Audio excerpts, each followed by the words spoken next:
You know, it's nights like this that I remember Chris. You know, remember old Chris? I get the old Wesley out, set that up. Yeah, I light a candle in remembrance, because Chris, you know, he's a good guy. He'll be missed greatly. You know I can hear you, right? What? Chris? Are you talking to me from beyond the grave? Darn old joke, folks. So yeah, as you can see, I'm sitting here alone with... Oh, and I only have one light on, so I'm going to be darker than normal. Hope that doesn't bother anybody. Anyway, sitting by my shrine to the absent Chris, but luckily, caller, are you there? Yes, I'm here. See, Chris got injured, so he couldn't, you know, he couldn't come watch Smackdown. Are you feeling better? I did something. I believe I hyperextended my ankle. Yeah. So, and this raised a question in my mind, folks. And Chris, I don't want you to confirm or deny this, because you probably don't want to. It probably would be embarrassing for you. But between you and me, folks, listen. Let's just listen. Evan Bourne comes on the scene. Chris is nowhere to be found. Evan Bourne goes out with an ankle injury. Chris reappears. Evan Bourne comes back. Chris goes out with an ankle injury. Is it possible that Chris is Evan Bourne? People. And Chris, I know you're probably under contract, you can't say anything, but I'm just saying, you don't have to be so obvious about things, alright? Yeah, you're right, I'm sorry. I'll try to be a little bit more incognito about it. Darn right you will. I thought I had everyone fooled, but evidently I'm wrong, so... Okay. I didn't quite understand that, but that's alright. I'm sure plenty of people at home understood what... But that's okay. So here's what happened. And Chris and I were on the phone for much of SmackDown, but we're going to talk about what happened, and Chris is going to give me, and you, and all of us, his thoughts. Sound good? Chris? Let's do it. Okay. First thing that happened, we had a long reminder of what happened with Kofi, not Kofi, with Edge. Edge and Vickie. And Vickie, thank you. Yes. The I, the K. Anyway, so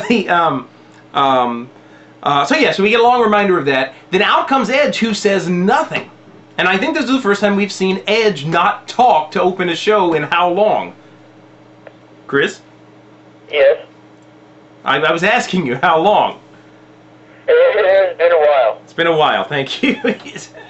Anyway, so Edge, Kofi comes out. Now they're really playing up the wounded Edge part, and I know... face turn, Chris? No. Face turn for Edge. No, I don't think so. I don't think it's necessarily that. I think it's just that they're trying to find a way to move on from the whole Edge Vickie thing. Yeah. And they've got to figure something out. They've been stalling for a long time, and I think they at least they believe that they finally have found something. So. Well, you see, and that's So my first thought was, you know, he seems they're trying to play up the sympathetic angle a bit until Kofi came out. And when I saw Kofi, I realized there's no way Edge is going to be the face in this. But Edge wound up pinning or getting Kofi into the sharpshooter. And Kofi submitted. That's all she wrote. Next match. One that I was not looking forward to. Miz and Morrison versus the Colons. It's the Colognes. Cologne, no. Cologne is that wonderful fragrance by David Beckham that I am currently wearing. Okay? That's cologne. It's delightful. If anybody hasn't smelled the male Beckham cologne, I'm telling you. This drives the ladies bonkers. It's really not that great. Because you're not a lady, Chris. It's the ladies who understand how wonderful it smells. Okay. Anyway, moving on. Yeah, so I didn't want to see the Colognes win the titles and unify them. In fact, I really didn't want to see the Colognes fight Miz and Morrison again. But they did. Morrison pins Carlito for the win. Now, Chris, you pointed out that normally they come out to Morrison's music, The Miz gets the pin, and then they walk out to The Miz's music, right? It seems like it happens a lot, yeah. And that did not happen tonight. I just wanted to rub it in your face. Proves that I'm not right all the time. Sorry, America. Yes, and speaking of not right all the time, pretty soon we're going to be seeing... Not America, the world, you fool! Don't be so selfish. We have friends all over the world, including England and Canada, which I love Canada, by the way. You hate Canada.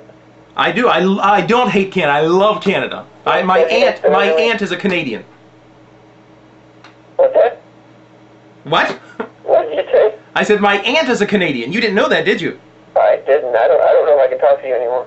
Oh, now. The doctor's wife. You know, the doctor that you called and were like, I need to see your doctor, uncle, because I hurt my foot. Remember that? Does that ring a bell? Anyway, moving on. That's getting a little personal. I'm sorry. We don't need to bring all the air our dirty laundry. Anyway, so the thing to me that was funny and sad and horrible was that the Bella twins, Miz and Morrison, were like, look, we got the titles. We won. See? You better leave with us. The Bella twins were like, oh, they didn't like it. But then, reluctantly, they did. What's up with that? Whores. What?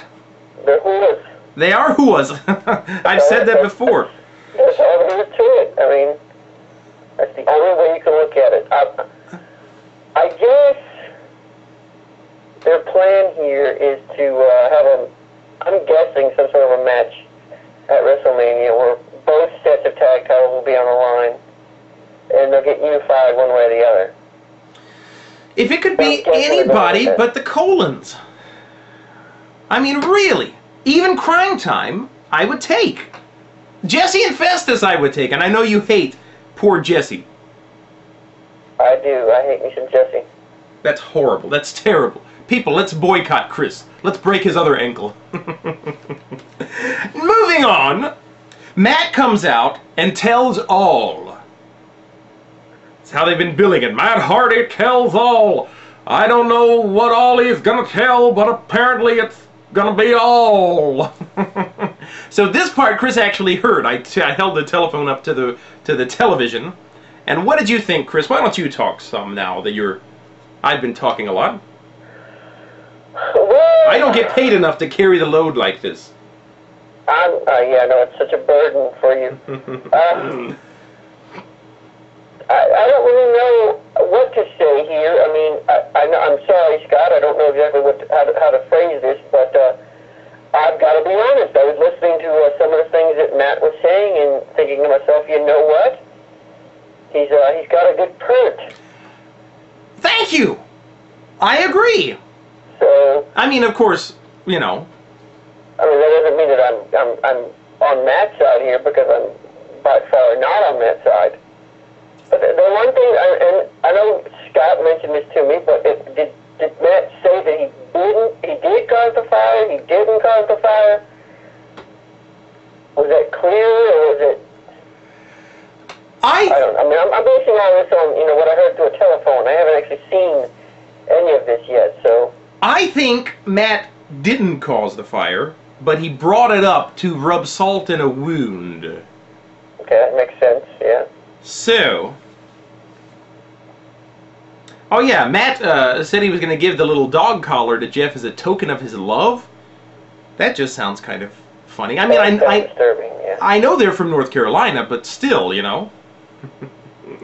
because Chris's family is from North Carolina, and yeah. Okay, seriously. I'm being mean tonight. Ooh, I'm the heel. Loving it. It's not fair. Look, I lit the candle for you. I gave your picture the Wrestly, so that means that I'm a nice guy. Hey, here's what we're going to do. I'm having so much fun with this, folks, and we're not finished with Smackdown, so I'm going to stop the video, and we need to become partners. We still need to look into that. Chris, why don't you make that your job while you're out sick?